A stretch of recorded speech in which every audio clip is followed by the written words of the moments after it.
Hello guys, welcome back to my channel, A Little Bit of Everything, where I talk about a little bit of everything. In today's video, we're going to be taking a look at the Taylor Swift hate train that occurred during the summer of 2016. How it actually began, because no, it didn't start with a Kanye feud.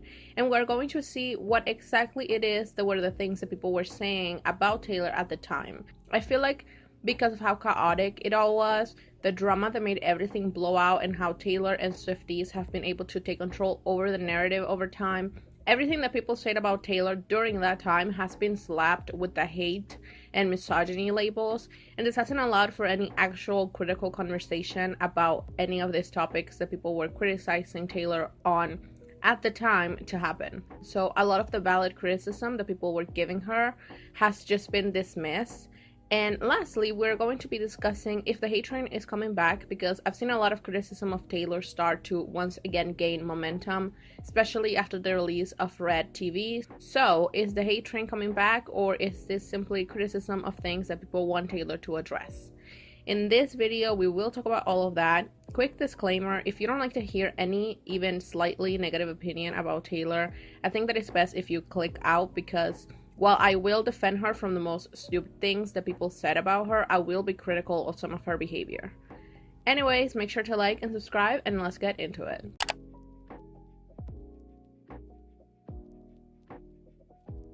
As we all know, Taylor started her career as a country star. When she was 13, she and her family moved to Tennessee so that Taylor could start working with labels in Nashville. And in 2007, she released her debut album, which is self-titled.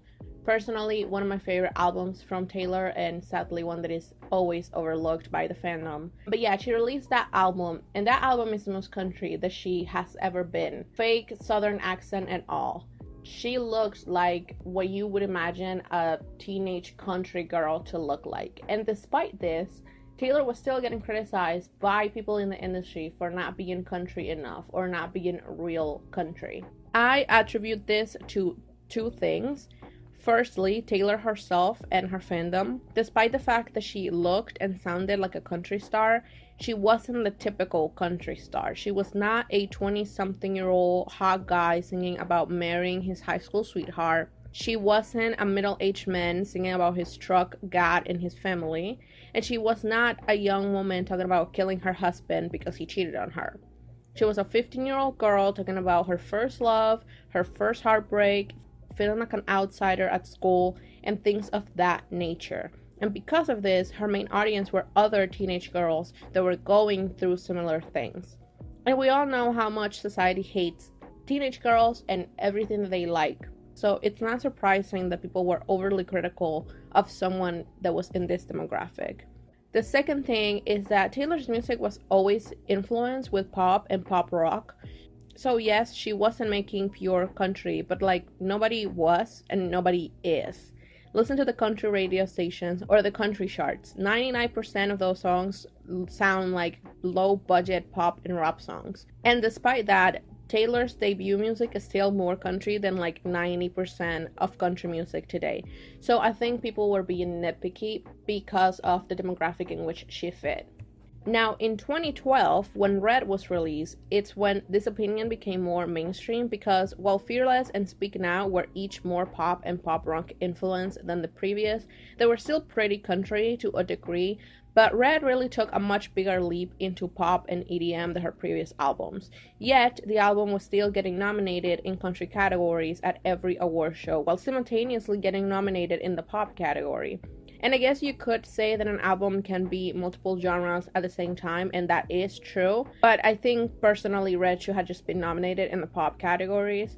But Taylor was testing the pop waters to see how well a full crossover would do, and I don't think she, or more especially her label, was ready for her to become a full pop star at that point, so they still labeled the album as country. So I see how it can seem unfair if you're like a country artist to see Taylor getting all these nominations and awards, but I don't fault Taylor for doing it.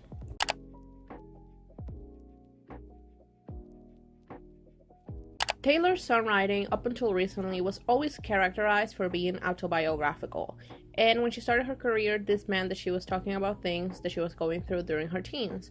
And it just so happens that dating and having crushes was a big part of her high school experience. So a lot of her songs in her debut album were about love.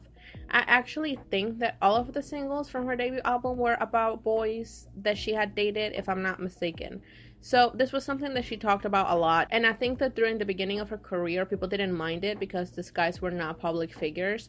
But once she started dating other famous people and her relationships were all being very public, that's when people started to push the narrative that all of her songs were about her exes. At first, I don't think that Taylor herself really minded because it was mostly done in a way that shamed the men that she dated and propped her up. So I think that at first she took pride on it.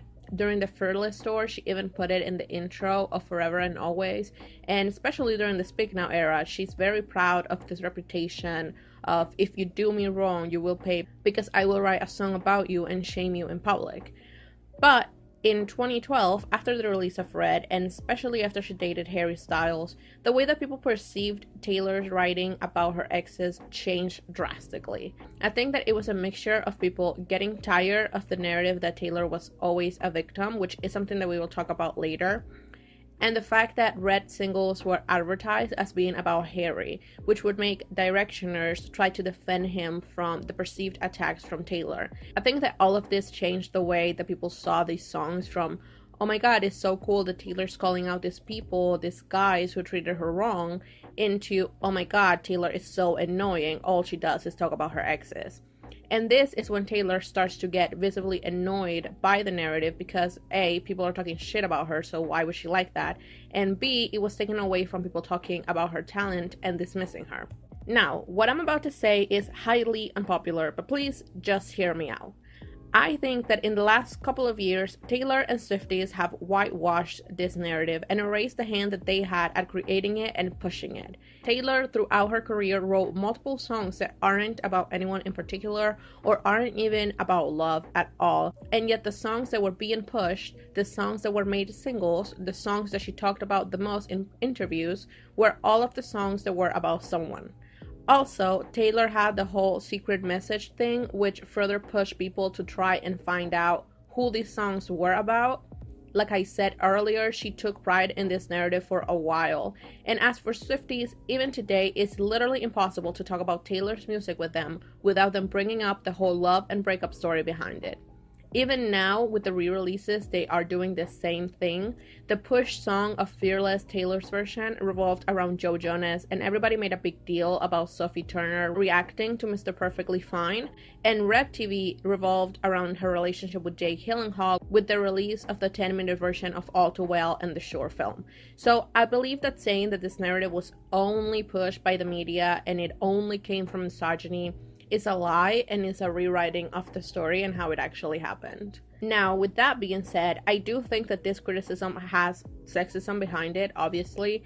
Male artists have made their love interest a big part of their discography for a long time, and people don't say anything about it. I have never seen anyone criticize The Weeknd for writing about Bella Hadid, or Justin Bieber for writing about Selena Gomez, or Kanye West for talking about Kim Kardashian. So there is that. I don't think that this narrative is ever going to end because people keep trying to tie people onto Taylor's music, even when she explicitly says that a song is fictional. So the narrative is never going to end.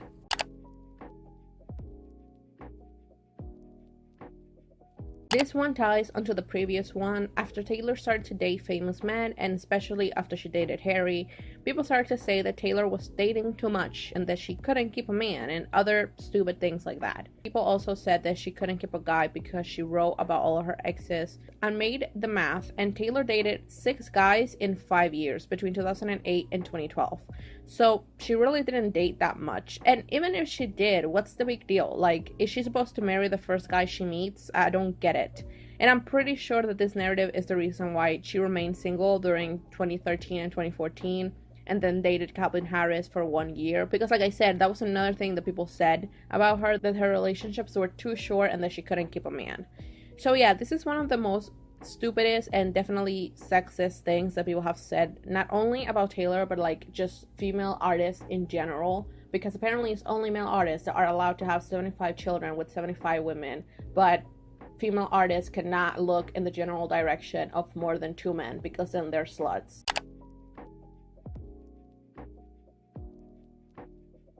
The Taylor is fake narrative came about mainly during award season because of her reaction to winning awards. Again, much like with everything I've mentioned so far, at first people thought that her reactions were cute, but after Red, this changed and people started to see her as fake and saying that it's not possible that she gets that exciting about winning when she's winning every time. Now, my opinion is that I think that to a certain degree Taylor was putting on an act because she was playing a character of like the humble all-American girl that is perfect and good at everything but still gets super shocked whenever she wins something.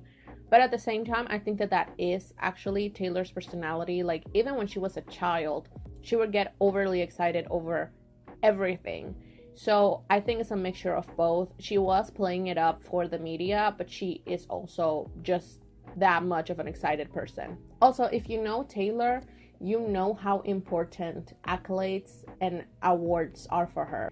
Taylor is a people's pleaser. She wants to be told that she's doing something good. She wants to be told that her music is good. She wants to be awarded for her effort. She wants to be rewarded for it.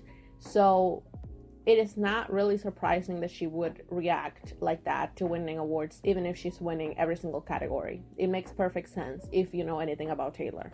Also, not super related to this topic, but I remember that during award season, people would also talk about how she dances, because Taylor cannot dance. Like, that's just a fact. Taylor is not a dancer, like a good dancer. So people would always make fun of her for dancing and like try to shame her into not dancing because she was always on the front row of award shows. So she would always be visible for everybody to see. So yeah, that's that. That's where the criticism. So Taylor was fake because of the way that she reacted to being nominated and to winning awards, and also because of the way she danced at award shows.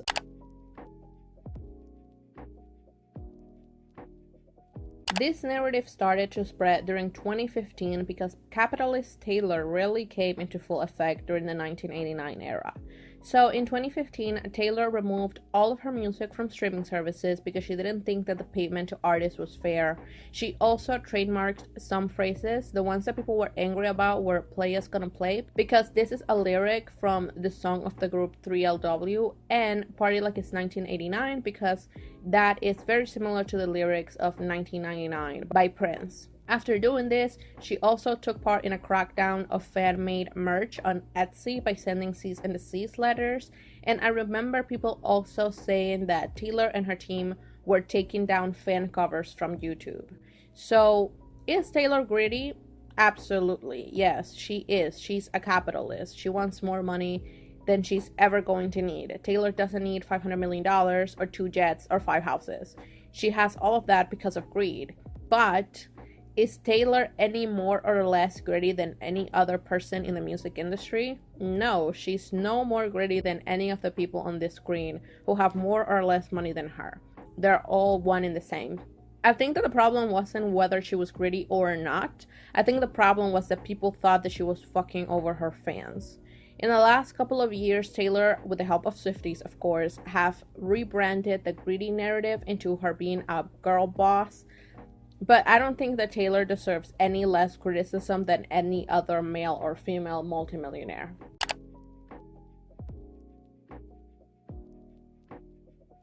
Because of how Taylor's career started, she didn't talk much about politics, if at all, actually. She was a country star with a religious background, both of which tend to skew Republican. So if she says that she's not, then she pisses off the majority of the people that would be supporting her music at the time. But if she says that she is, then she pisses off the majority of people that could potentially support her if she wanted to expand her career beyond country. So the best decision was to just not talk about politics. The most that she said was in 2008 after the elections, when she said that she supported Obama. In 2012, she dated a Kennedy, and she said that she didn't want to influence people's political opinions because she didn't know enough about politics, and that she was just a musician, and that she didn't think people care about what her politics were. Which turned out to be very wrong, because in the leading up to the 2016 election, "who is Taylor Swift voting for?" became one of the top Google searches. Because of this silence in politics, people started to assume that Taylor was a Republican and that she was keeping it a secret because it could affect her career. And this got to the point that she was crowned an Aryan princess by white supremacists. Like real life white supremacists were saying that Taylor was a Republican and that she was like the perfect white woman, that she was the perfect face of fascism because she's white. She is blonde, she has blue eyes, she comes from a middle class family, she is presumably a Christian, she doesn't talk about politics, she's tall and skinny, she's like perfect. So they crown her as like their Aryan princess. And there was like a running joke of putting Hitler phrases on top of Taylor's photos, which a lot of people thought it was funny, but also a lot of people took seriously. Like they were not joking, they seriously thought that Taylor was a white supremacist. Taylor didn't talk about politics until 2018 when she endorsed a Democrat for the Tennessee Senate. And that same year, she was asked why she didn't endorse Hillary Clinton in 2016. And she said that she didn't do it because of the reputation that she had as a snake and as fake, which is something that people were also saying about Hillary. So she didn't think that having Taylor endorse her would be a good idea. And also, she said that Trump was weaponizing celebrity endorsements against Hillary and making it seem like, you know, she's just for the elites and I'm a man of the people. So she didn't think that adding onto the long list of celebrity endorsements would be a good idea or that it would help Hillary in any way, which I think she's 100% right. About the Nazi thing, she said that she didn't know that this had happened because her team hid her phone after the summer of 2016, after Snakegate happened, and she disappeared and they didn't tell her about it. Now, I don't believe this at all, simply because Taylor is an incredibly self-aware person. She knows what people think of her. She knows what people are saying about her. She knows how people see her. She is not like a delusional celebrity that is not aware of how the public, not just her fans, but the public at large sees her and perceives her. So I don't believe that she didn't know that there was a big amount of people that thought that she was a white supremacist, because this was not just like the white supremacist circles saying that she was a Nazi. It was people in the mainstream. It was like people on Twitter just saying that she was a racist, that she was a Trump supporter. So I don't believe that she didn't know it. I think that she didn't want to talk about it because at that point, no matter what she said, people weren't going to believe it. And if she came out and said, no, I'm not a Trump supporter, no, I'm not a racist, people were just going to say, oh, this is PR, this is damage control. In 2019, Taylor openly supported the LGBTQ plus community with the release of You Need to Calm Down, a donation to GLAAD, and she asked people to sign a petition for the Equality Act. During the summer of 2020, she supported the BLM movement, which is something that she got criticized for not doing in 2016. In 2020, she also endorsed Biden, and she released Miss Americana, where she openly and extensively talked about politics and said that she would do more to support social issues, which we will talk about in a minute. I see both sides of the argument. I understand why it's a good career move, or was at some point a good career move. I don't think that it is anymore. To not talk about politics, I understand why someone in Taylor's position, who is a self-admitted people's pleaser and seems to always want approval from others and be told that she's good, would decide not to talk about politics, since that would make everybody like her in theory. But I also understand that it's a very privileged position to be, where you don't have to talk about politics or worry about them because they don't really affect you that much as a multimillionaire cis-presenting white woman. And I understand why, especially with the shitstorm that was 2016, people wanted celebrities to give their political opinion, not only to potentially influence people, but also to know who you want and don't want to support as a consumer of media. So I see both sides of this argument.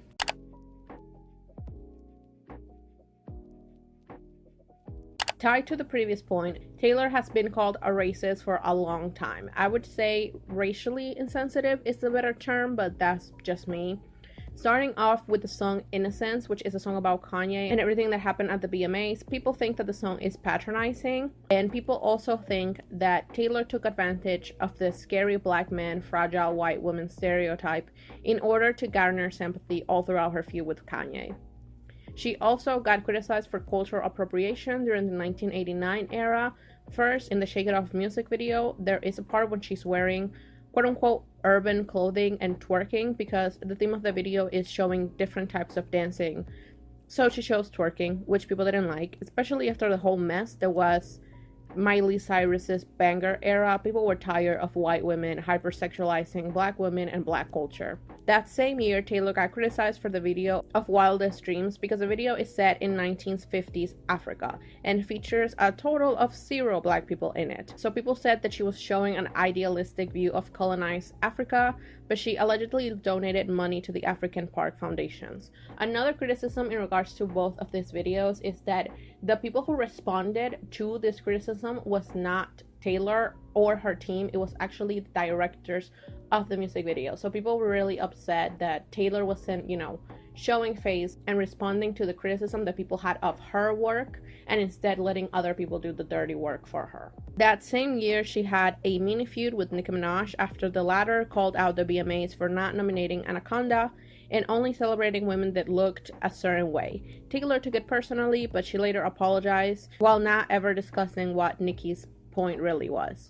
She was also criticized for her squad being only white women, which she resolved by adding token black women. She had 3 or 4 black girls that she would change every time. They were interchangeable. Like, there's not a single photo of this squad with more than 1 black woman in it. None.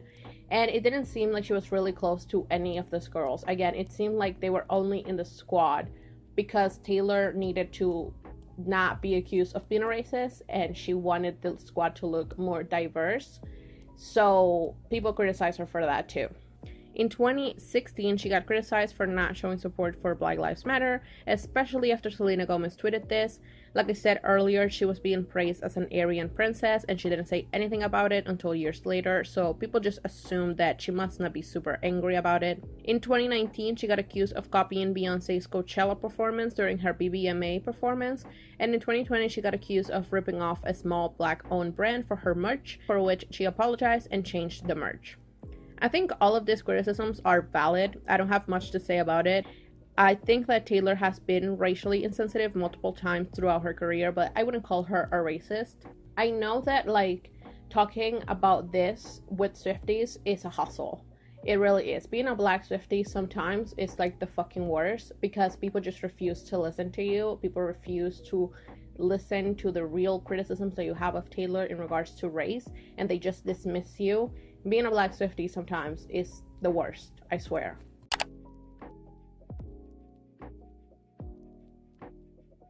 Taylor Swift and Katy Perry became friends because they were both racing in their career around the same time, or at least they were friendly, because in 2014, Taylor said in an interview that she didn't know if they were really friends because Katy would go up to her during award shows and say things to her and then walk away, which confused her. She also said during that interview that Katy tried to sabotage her 1989 stadium tour by taking a bunch of people from under her, which is what led to her writing Bad Blood.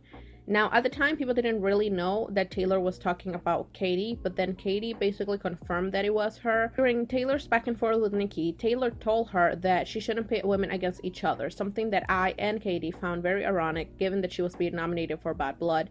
And Katy tweeted, finding it ironic to parade the pit women against other women argument about as one unmeasurably capitalizes on the takedown of a woman. Katy continued to throw shade at Taylor throughout 2015. In 2016, she sided with Kanye and Kim during the Snakegate drama. In 2017, when Katy released her diss towards Taylor, Swish Swish, Taylor put all of her music on streaming services again, and she released her comeback single, Look What You Made Me Do, on the day that the Swish Swish music video came out. In 2017, Katy gave her side of the feud, and she basically said that 3 dancers that had worked with her during her tour had told her that they wanted to work with her again. So when she started to get ready for her next tour, she called them and told them to put in their 2 weeks if they wanted to work with her still. These dancers were working with Taylor at the time, so they put in their 2 weeks and then they immediately get fired. Despite the fact that in their contracts, apparently there was a stipulation that said that they could return to Katy when she needed them. They eventually made up in 2019 after Katy had a cameo on the You Need to Calm Down music video, and it seems like they're still in good terms. I personally think this is the most immature and stupid thing that Taylor has ever done. Like, the whole thing, the whole feud was so petty over 3 dancers. It was ridiculous, and I think made Taylor look bad. It also eventually made Katie look bad because she kept talking about it and Taylor wouldn't respond to her. So yeah, both of them just looked like a bunch of immature 15-year-old girls in high school instead of like middle 20-something-year-old women that they were.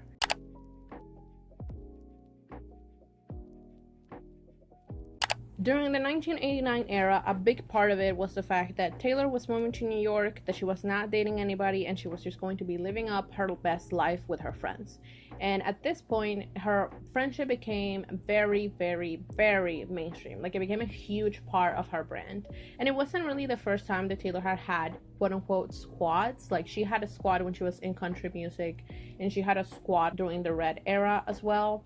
But this was the first time where her friend group was like a very big part of her image as an artist. So a lot of her friends at the time were Victoria's Secret models. Some were actresses, some were musicians like the Haim sisters, Lorde and Selena Gomez, and Haley Steinfeld.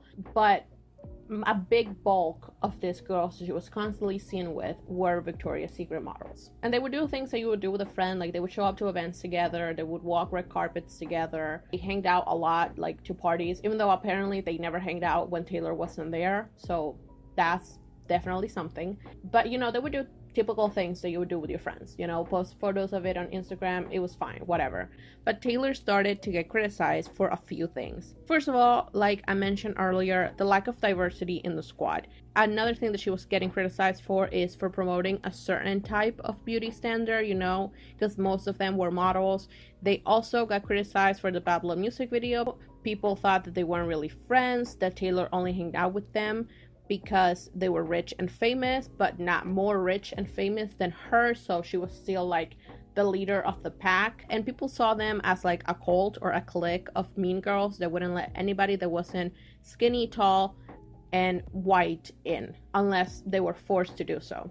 Honestly, I don't know how to feel about it. I personally wasn't a huge fan of the squad era. Something about it just never clicked for me. And I always thought that for the most part, it was a business deal in order to promote the 1989 era and change Taylor's man-eater reputation by having her just hang out with her friends.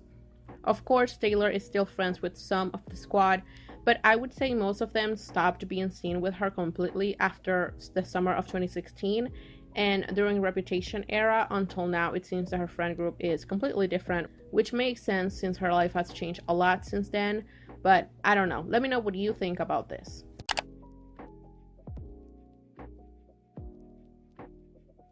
Okay, so we all know this story, right? Well, if you don't, here's a super quick summary of what happened. In 2009, during the BMAs, Kanye interrupted Taylor when she was accepting her award. After that, both talked about the situation a few times up until 2015. In that year, it seemed they had buried the hatchet and were friendly again. Taylor presented Kanye with the Vanguard Award at that year's BMA, and everything seemed fine between them. A few months go by, and in February 2016, Kanye releases a song, Famous, in which he says, "Me and Taylor may still have sex, why I made that bitch famous." The same month, Taylor chased him while receiving her Grammy for Album of the Year by referencing people taking credit for her accomplishments and fame.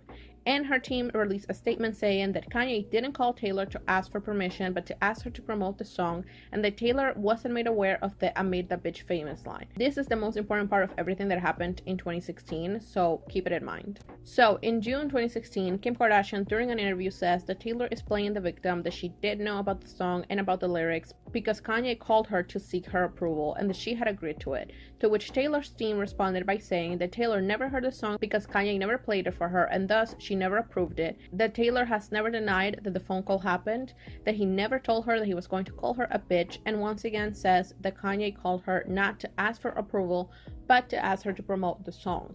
So, the next month, on July 2016, Kim releases a very short snippet of the phone call on Snapchat, in which Kanye tells Taylor about the "I feel like me and Taylor might still have sex" line. There's no footage of the "I made a bitch famous," nor is there footage of Taylor responding to Kanye. To this, Taylor responded saying that Kanye never told her that he was going to call her a bitch, that she can't approve a song that she's never heard of, and that they are trying to assassinate her character. In that same month, on July 17th, Kim calls Taylor a snake, and hashtag Taylor Swift is over party starts trending. 4 years later, the full phone conversation is leaked, and Taylor is exonerated with the hashtag Kanye is over party trending on Twitter. The phone call proved that Kanye never told Taylor that he was going to call her a bitch, and as a matter of fact, she specifically said in the call that she was worried that he would call her a bitch. And she also seemed annoying about him saying that he made her famous. The call is like 20 minutes long, and you can find it here on YouTube if you want to hear it.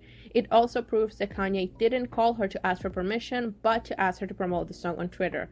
And if I'm not mistaken, she was the one who had to ask him to tell her what the lyrics of the song were going to be. So, I honestly think that this whole thing exploded the way that it did because people, purposefully or not, misunderstood the first statement that Taylor made about the song. The full sentence was, he didn't call to ask for approval, he called to ask her to promote the song. But people just read the first part and ran with it. So everyone made it seem like Taylor said that he never called her when that's not what she said at all. Honestly, to this day, I'm still surprised that Taylor was more angry about him calling her a bitch, or even saying that he made her famous instead of him saying that they might still have sex. Especially because the original lyrics was, she might owe me sex. But that's just me. I'm glad that this is over, and I really hope that Taylor, Kim, and Kanye never interact with each other ever again in their lives, because I'm tired of this feud.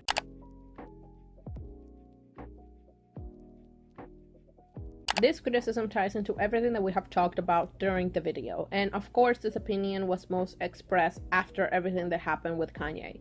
People's point being that Taylor always portrayed herself as a victim in every feud she had, whether it was Kanye, Katie, Nicki, and her ex-boyfriends, or anybody else. Taylor always was the victim and she never did anything wrong. Honestly, I think that this is partially true. Taylor was always the victim in all her feuds, according to her telling of the events, but like that's the thing, right? Especially when it came to her exes, we would mainly only hear her side of the story and people would then take that as gospel. I think that Taylor for some reason has always seen herself as an underdog, and that probably led to her seeing herself as the victim of all of the things that ever happened in her life, especially when she was younger. But it's not like she never accepted her faults. I mean, she wrote Back to December, which is basically an apology letter, so it's not like she was totally unable of looking at things from the perspective of the other person and accepting when she was wrong. But these moments of self-reflection and seeing things in the way that other people see it and seeing how maybe she was wrong in a situation are few and far between. Taylor has a victim complex. She has a persecution complex. She thinks that it's her against the world. Everybody's coming to get her. Everybody wants to kill her, get rid of her. And you're either with her or you're not. So if you do anything that is slightly even negative, or not negative, but she just doesn't take well, you're against her and she's gonna take you down. Because of this victim complex that she has, that I'm pretty sure comes from the fact that she was bullied in school, she tends to be very vindictive. And she thinks that, you know, if someone hurts her feelings, that she has the right to respond in whatever way she sees fit. Which is true. Like, yes, you are entitled to respond to people who hurt you. But that doesn't mean that that is the best course of action. It doesn't mean that your response isn't just as bad or worse than what they did to you. And it doesn't mean that you're absent from criticism simply because people hurt your feelings. But Taylor does seem to believe that if you hurt her feelings, that she's allowed to do whatever she wants. So yeah, I think it's undeniable to say that Taylor always sees herself as a victim, even when she's not.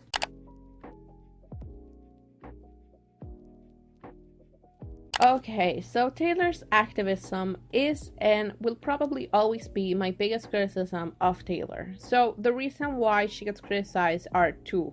The first one is that people think that Taylor only cares about social issues, which she can benefit from them. This specifically refers to her pro-LGBTQ+ stance pretty much disappearing after the release of Lover. I've even seen Gaylors criticize Taylor for using the community as an aesthetic during Lover and to get rid of the rumors that she was conservative and then ditching it when she no longer needed it. The other reason is that people think that Taylor only cares about issues when they affect her. She only cares about not pitting women against each other when people are going against her, but is happy to attack other women who do her wrong. She only cares about sexual assault when she's the victim, but is happy to work with a man that has multiple abuse accusations against him.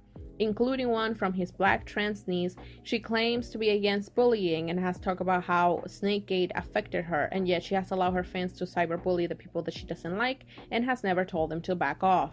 I personally agree with both criticism, and it's one of my biggest gripes that I have with Taylor. I really hate it when Swifties try to defend Taylor by saying, well, she can fix every issue and she doesn't have to talk about things all the time. Because while yes, that is true, Taylor doesn't have to talk about every social issue and she isn't going to single-handedly fix every issue. The expectation that people have on Taylor to speak up about these things is one that she herself created when she told us that she would do that. She said that she would speak out against social issues and that she would educate herself more on them. And even as of 2022, she is calling herself an activist. And she can't do that if she's not willing to do any actual activism. It is not okay for her to use movements created for and by minorities in order to fix her reputation and then ignore them when she no longer needs them. That's wrong, and she deserves to be called out for it. If she wants to talk the talk, then she's gonna have to walk the walk. And if she's not willing to do it, then she shouldn't have talked at all. And it's not like people are asking for much. People aren't asking for her to protest in the streets or even donate money. People just want her to make a simple statement on Twitter. This is like the bare minimum. I feel like this is perfectly valid criticism, and she should continuously get called out for it until she stops doing it. Because if she's not willing to speak up about these issues that she claims to care about, then she needs to stop using them for profit and to make herself look good. Now, to be clear, this is an issue that I have with most celebrities, not just with Taylor. Fake activism and only caring about things when they affect you and you can profit from them is a Hollywood issue. It's not a Taylor issue. But, you know, we're talking about Taylor today, so there is that. Now, where I will defend Taylor is when it comes to her activism around the music industry. Every time she does something that would benefit not only her, but also other artists, she gets backlash from everyone. And she's called greedy, and none of her peers ever defend her. But then, when something happens and she doesn't say anything, everybody gets mad at her for not speaking about it. And I think it's really unfair. When people were taking their music out of Spotify because of Joe Rogan, everybody was wondering, asking, and even demanding that Taylor do it too. But no one ever said that about Drake or Justin Bieber or Olivia Rodrigo. People want her to stop complaining about the music industry, but they also want her to fix it without help from anybody else. Like, that's just ridiculous. Taylor is not Superman. I think that her activism when it comes to the music industry is perfectly fine, and people are definitely unfair with their criticisms, their quote-unquote criticisms of her. But when it comes to like her activism with social causes, the criticism is perfectly valid.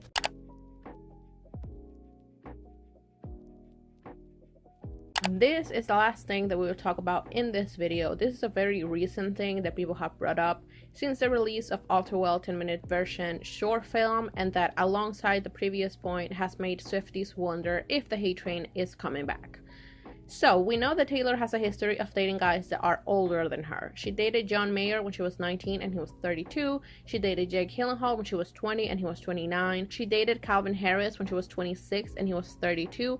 And Tom Hiddleston when she was 26 and he was 35. And in recent years, with people discussing the power dynamics of older people dating younger people, the first two relationships that I mentioned have come under fire, and with the re-release of Taylor's albums, her previous relationships have once again come into the mainstream. Now, with the re-release of Red, Taylor released a 10-minute version of All Too Well, a song that is famously about Jake. And one of the lines that she added was, the punchline goes, I'll get older but your lovers stay my age. This is a reference not only to their age gap, but also the age gap that Jake has with his current girlfriend. This led to people not only discussing age gap relationships, but the more unhinged Swifties starting to say that Taylor was still a teen when they dated, which is not true, and that Jake was a predator, a groomer, and some even called him a pedophile.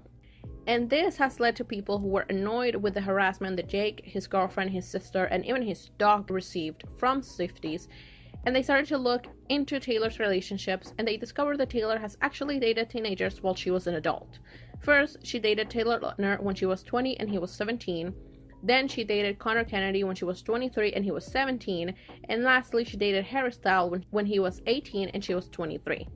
Now, the worst relationships out of all of this is the one with Connor. Not only was he underage, he also had recently lost his mother to suicide when they met, which meant that he was in a very vulnerable position. She allegedly would sneak him out of school, and she bought a house right next to his family house when they had only been dating for maybe a few weeks. So because of this, Taylor herself has been called a predator. Now, in my opinion, I think that it was just wrong for Taylor to date either of those boys, but especially her relationship with Connor was just not it. It was not okay. And I think that if she's going to call out the older person that she dated because of how they treated her and how those relationships affected her, then it's also fair to do the same when she is the older person in the relationships. Especially because people very rarely discuss how dating an older person when they are young might affect men, and people tend to just ignore male victims of grooming or predatory behavior. Now, would I call Taylor a predator? I don't know, but I think that the relationship with Connor was 100% wrong. I hope the Gaylors are right and it was just for PR, but even then, using a teenager that is in such a vulnerable state for PR and to distract from whatever she's distracting from was just wrong. Now, you let me know if you would consider Taylor's behavior predatory or not in the comments.